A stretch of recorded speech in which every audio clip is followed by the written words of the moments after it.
Okay. So before we present our final project, I just kind of want to bring it back around for you guys. When we started this project, we started with an entry event. So I just want to play the entry event to make sure that we are on track for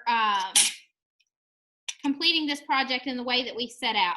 We didn't really have input from the experts like I was hoping, but I did consult with a couple people in order to give you some of that background knowledge, like the warming our homes thing and the animal shelter information that was on the Nearpods.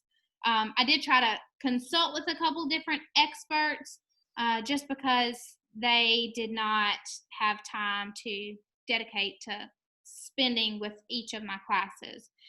So I do apologize for that, because in the entry video I said, well, you guys are going to get to talk to experts, and we did not have that opportunity. But other than that, let's make sure that we are on target for accomplishing our goal that we set out when we began this project.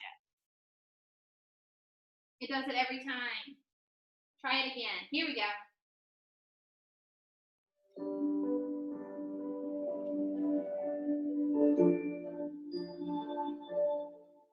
Future engineers, Colonial Capital Humane Society needs our help. According to the Humane Society of the United States, animals being left outside in dangerous weather is one of the most common forms of animal cruelty. This form of abuse is more investigated by police and animal control agencies than any other form of abuse. Pet owners are informed of these dangers and the legal repercussions that follow, but unfortunately, sometimes it's not enough. Stray animals are also impacted by dangerous weather. According to the ASPCA, approximately 6.5 million dogs and cats enter U.S. animal shelters nationwide every year, but only 3.2 million shelter animals are adopted. This imbalance results in many stray animals being turned away due to shelters being at full indoor capacity. But what if shelters could safely expand their outdoor capacity? Countless designs have been made using the principles of thermodynamics and thermal energy to keep people and animals safe and comfortable in extreme weather. Thermodynamics is the branch of physics that studies the movement of heat between different objects. A well-known example of this is an air conditioner, which uses convection currents in the air to change the kinetic energy of the molecules. Another type of energy can be seen in wood-burning fireplaces, where the burning wood causes radiation of heat from the fireplace. Heat can also be conducted from one object to another through direct touch, such as two animals huddling together for warmth on a cold night.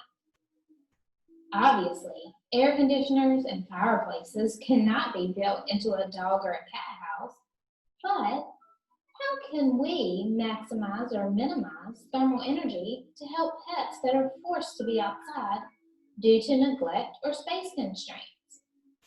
Your job over the next few weeks is to think of a reasonably priced and efficient design for a pet structure that protects animals from extreme temperatures. You will speak to various community members, including people from local animal shelters, animal control officials, veterinary personnel, and contractors. Their knowledge, along with your research, should help you design the best structure you can for stray and shelter animals this coming winter and summer. You will present your model 2 weeks from today. Good luck, and remember, the animals are depending on you. All right, friends. So hopefully after watching that video, we are kind of more redirected into our purpose for what started our journey to creating our own pet shelter, to solve this crisis of animals being left outside in extremely cold or hot temperatures.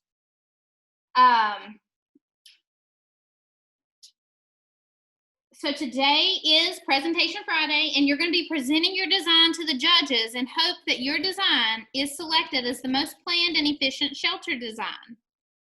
After sharing a few pointers, I'm going to let you guys go to present your design and share your blueprint with the judges. But remember, I will be available here on Zoom.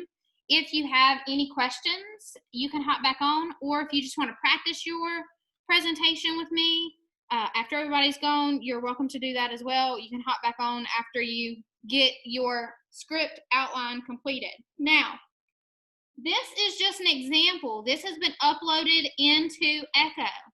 You do not have to use this. I have just provided this so that for those of you who have a hard time getting your thoughts down on paper, it kind of helps your thoughts to be streamlined and focused on the project.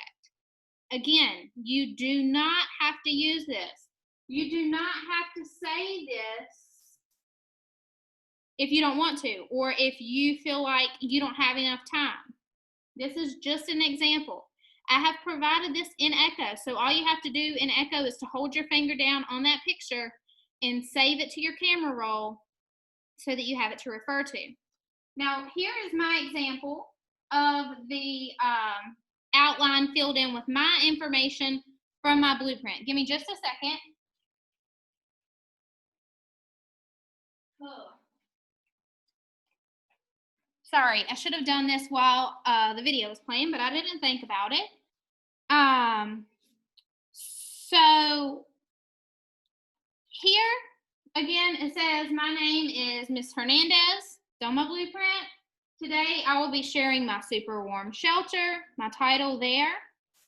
I'll share with you how I use the principles of thermodynamics to design a structure that provides animals a safe and comfortable shelter during extreme temperatures. First, the super warm shelter has walls that are made up of 3 insulators to keep heat in: cotton balls, plastic vinyl, and particle board or wood. Secondly, this design has a double pane plexiglass window that will allow radiation to warm the shelter, but the air between the panels will help to insulate the heat once it's inside. So all that information is right there on my blueprint. Then the dog's body heat will transfer heat throughout the shelter using radiation and convection, and I elaborate on that a little bit more here, and how the doggy bed is going to serve as an insulator to keep the dog's body heat from transferring down to the cold floor. And then finally, I ended with the direction in which the shelter will face. Finally, the shelter will face toward the west so that it can receive the most sunlight or radiation possible during the day.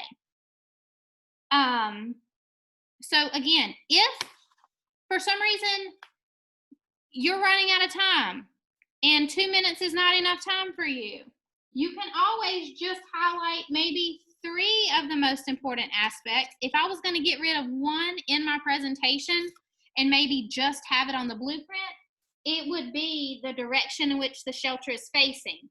Because if you have this blueprint beside of you while you're presenting, then of course the judges are going to be able to see that as well. They can pause your video and they can really look at what's going on in your picture of your blueprint. So do not feel like you have to talk about every single thing, but the most important things and the things that are really going to set your design apart from the others, you definitely want to make sure that you mention those in the 2 minutes. You can even use part of your 2 minutes to say 2 minutes is not near enough time to tell you how incredibly awesome my shelter is.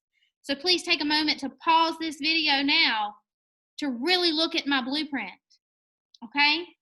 So, but again, remember, you only have 2 minutes to share as much as you can about your presentation.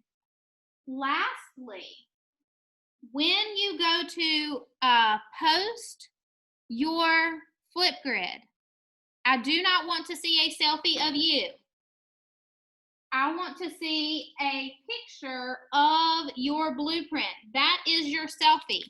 So what you're going to do when it says to take a selfie, you're just going to hold your blueprint up like this, and you're going to take a picture.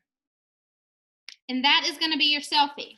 So you're going to take a picture of your blueprint for your selfie, and then for your display name, you're going to put your name, and then for the title, you're going to put the title of your shelter and your name. So I want everybody right now to take a screenshot of this so that you know how to title your Flipgrid video. Everybody take a screenshot.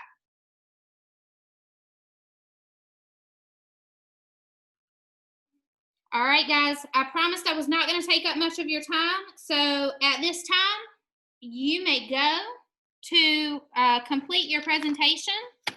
If you have any questions, you can stay and hang out with me, and I'll try my best to answer them. And again, I'm going to keep my Flipgrid, or not my Flipgrid, I'm going to keep my Zoom open so that you can pop in if you have any questions or just want to practice your presentation real quick before you record it on Flipgrid. After you get your script written, then I'll be glad to listen to that as well. All right, good luck, guys. I can't wait to see these. Bye, Lee.